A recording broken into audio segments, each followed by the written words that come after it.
Hello guys, yan, inahiwa na yung kamatis natin palaman sa bangus tilapia saka pusit. Ayan, malaki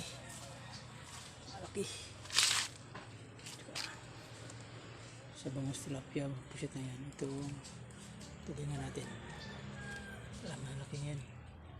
Ito, yan ang ihawin natin lahat yan mamaya. Yan guys, pusit malaki yan, kamatis, sambatya yung pagpalaman sa bangus tilapia, pusit. Okay,